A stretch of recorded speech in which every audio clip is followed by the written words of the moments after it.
It's a tribal trust land, and they never knew about money, clothes. So what happened is Tilcor tried to make a place for them. So we actually built the farm.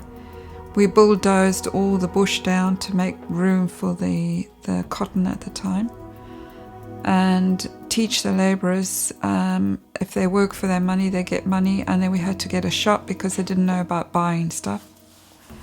So anyway, they had everything in pennies. So we used to go to the bank and we used to get baskets full of change. So they knew we had to educate them. If they did so many pounds of cotton that they picked, because everything was weighed in, they get so much money. And then they would buy their shirts and shoes and trousers, because I used to run around in skins when I got up there. And you had the Batonka tribe there as well, that never seen a white woman. When they saw me, they kept on touching my hair, stroking my hair, touching my skin. And in the beginning it was a little frightening because you don't know what they're going to do. But then when you realise this guy, he was a very old guy, and he just was amazed to see a white woman. And in the meantime, we had a war situation where we had to build a pub because we had the army coming in, and provide a barbecue. And Mum used to send the truck up with the booze and my groceries, because there was no electricity, and there was no fridges. We had paraffin deep freeze, so everything used to go straight into the deep freeze as soon as it arrived.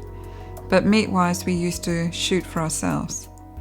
But all the other stuff, the tin stuff, the sugar and everything, used to go either in the deep freeze or the pantry. So we had that. And then we had the police next over the river, and Tilcor was on the other side. The army were getting quite wild as well, because we had the bar and we used to play darts. So we had big competition because there was nothing else in the bush. We had no TV, no nothing. So we used to have a dartboard in the pub, and these guys decided to let live rounds into the board. Then what we did is fine them. So every time they did that, they got fined. That means everybody had a free, well, not a free drink, they had to pay for it. So that eliminated that problem that we had. But these guys are like being in the bush for 6 weeks, and they do get bush happy. Everything is like, wow, they just shoot. But we had a lot of fun. The guys were very nice. They looked after me. And then they would check on us, and we all get together and have barbecue, because half of them knew us because they kept on coming to the same location. And then they would carry on to, it's above Shumbi Pools. I can't remember the name, but it's right up at the point where it was at, is it Mozambique and Zambia or something, on the point, and there was a big lake that was on the other side. But they would have to go up there, and then they all come down. But some of them were very shell-shocked, would be the word. We used to go and play poker, and I really wanted to let this machine go because I had my Uzi, and it was a really nice feeling to let off 21 rounds. So they let me play with a machine gun for a while. So I had lots of fun on the machine gun. So that was good fun. As I say, we make our entertainment. The funniest thing, the one day we went from Mashumbi, afterwards we went to Mazarabani. This truck, Bedford truck, came down and the brakes gave in, and the gate was taken out, and these guys were bouncing at the back of the truck. So you can imagine these guys flying up and down as they're going through, because everything is dirt road. It sort of came from a tar road straight into dirt, but it was through the gate, and of course they eventually slowed down. But it was really funny to watch. But the people, like the army and us and the police and the internal affairs, we all like one big happy family. We all looked after each other. When they wanted female company, they would come over to me and talk to me, and I'd try help them. And Beverly also was there as well. And same problem, because she couldn't come over to me and I couldn't go to her. And so we both had to see to ourselves. So we couldn't really protect each other. if we were at each other's house, then we both climb into each other's bunkers. We both go in the same bunker. But in the hole, we both live separate because I was working at home doing things, and she had 2 kiddies, and she was looking after them.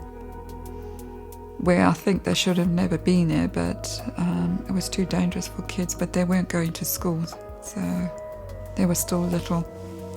But it's a big responsibility having babies at these locations. We had to keep on buying supplies because these guys would drink a whole truckload in one night. We had a book and the guys they have a tally at the end of the week. They get told, because they can't spend their money, there's nowhere else to spend it. And at the end of the week, before they go or whenever it is, they will give us the money, and then we keep buying. We have to do it at the end of the week. So then we had to try order, and the truck only came once a week, so sometimes it came twice. But invariably it was only once a week, and that was Friday. So by Monday there was no beer. The guys got really happy and jolly. We used to go shooting for the buck at night, and we only shot to feed us. So we didn't shoot any more than we had to. So we had buck most of the time, and then what was left over we made biltong out of. So the meat was dried, and we used to have that as snacks in the bar. And we used to have peanuts, so we had biltong and peanuts with our drinks. I had my own radio. Dave was 0 and I was 01. So we know which wife was radioing. She was 02 and I was 01. And of course we all eat together.